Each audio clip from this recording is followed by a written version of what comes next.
Let me share something that surprises many people. Most marriages don't end up on cheating. They don't end up because of abuse. They don't even end up because of one big explosive fight.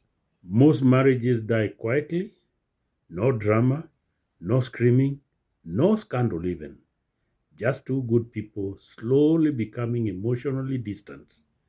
They still live together though. They raise children. They still attend church together as couples. They show up at family functions smiling from photos. From outside, everything looks fine. But inside the relationship, something important is fading. And the hardest part is no one notices. Sometimes not even the husband or the wife themselves. If you ever felt like nothing is really wrong, but something feels off, then this conversation is for you.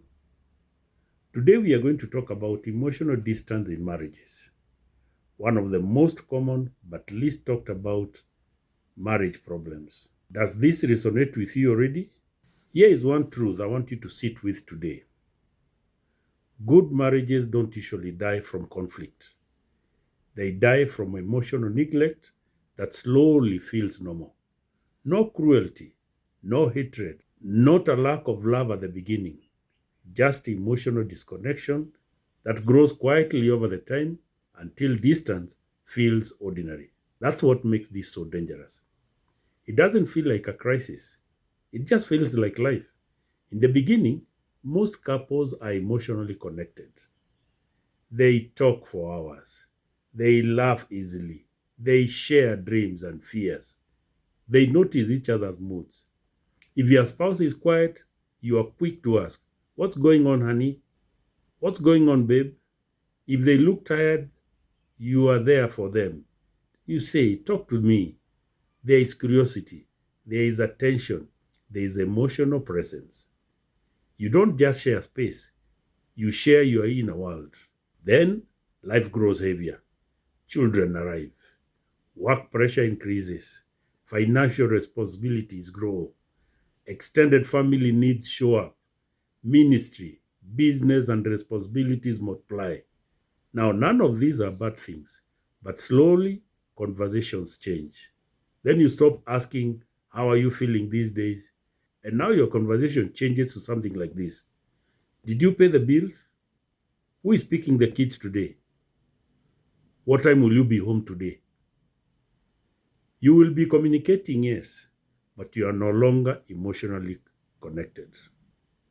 I once sat with a couple who had been married for 15 years.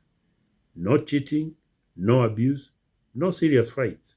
But the wife said quietly, "We haven't had a real conversation in years. We just ran a home together."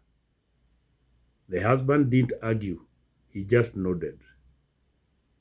They weren't enemies, they were just emotionally disconnected without realizing it was happening. That's how good marriages begin to drift. When both of you become busy and emotional distance sets in, this is what is dangerous about it. Both of you tell yourselves, "We are just in a busy season." But the busy season never really ends. Instead, emotional distance becomes new normal. You stop sharing your fears, your emotions. You stop talking about your stress. You stop opening up about disappointments. And this does not happen because you don't love each other. It's just that you don't want to add pressure to your partner. So you carry things alone. If you stop watering a plant, it doesn't die the same day. For a while, it looks fine. Then slowly, the leaves lose their shine. Then the color fades. Then the plant weakens. And that's how emotional connection in marriage fades. Not suddenly, but slowly enough that couples ignore the warning signs. Have you ever looked at your marriage and wondered, when did we stop being close? It's like the couples have some silent agreement. At some point, many couples enter a silent agreement. It's never spoken out loud, but it sounds something like this: "I won't bring up my feelings, and you won't bring up yours to me." Maybe one person tried before and felt dismissed. Maybe the other grew up in a home where emotions weren't discussed, so they don't open up. So both adapt a silent situation. One becomes emotionally quiet, and the other becomes more practical. One carries emotional weight alone, and the other stays busy to avoid uncomfortable talks. The marriage becomes functional, but no longer emotionally intimate. A husband once told me, I don't tell my wife when I'm stressed. Why? She already has too much to deal with on her own. Later, the wife said, I don't share my struggle because he looks exhausted all the time. Now, both were trying to protect each other, but instead they built emotional walls. That's how loving couples slowly grow apart, not through fighting, but through silence. Have you ever seen this kind of quiet distance in marriages around you? You live in the same house, but you have different worlds. Through this, you can sleep in the same bed and still feel emotionally alone. You can sit in the same living room and feel unseen. You can attend church together and still feel distant inside.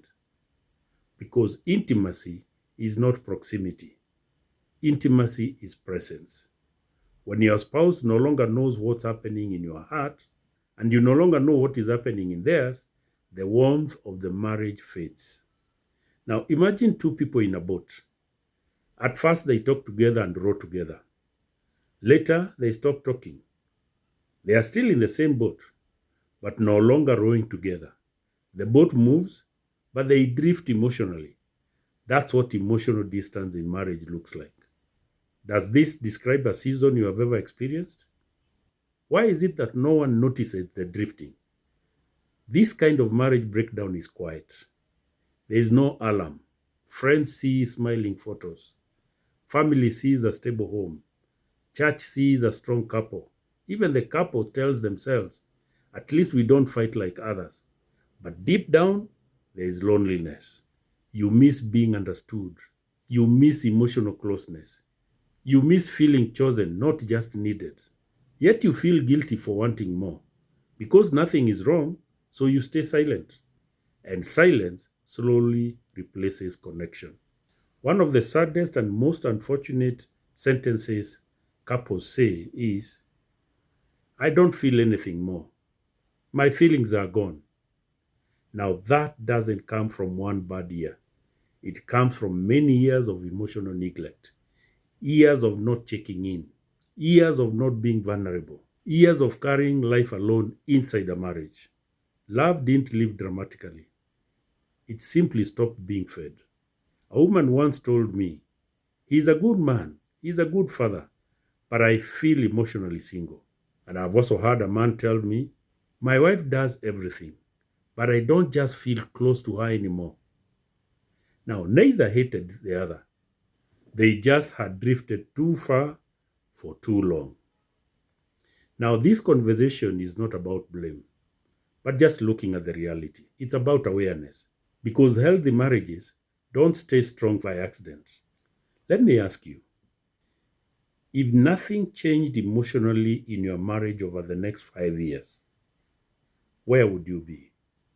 Closer or more distant? Connected or just coexisting? Sit with that. I would really love to hear from you that this resonates with you. Are there people you know whose marriages are struggling? What part of this felt personal? Have you seen this quiet drift in your own marriage? Share in the comments. Your story may help someone else who does not even know that the love is drifting. And if this conversation helped you, subscribe for more honest, calm, and practical conversations on marriage advice, emotional connection, family health, and restoring relationships. In the next video, we'll be talking about how to rebuild emotional connection before it's too late. You are not alone. Good marriages can come back to life when noticed early. Remember, marriages don't end loudly, they fade quietly.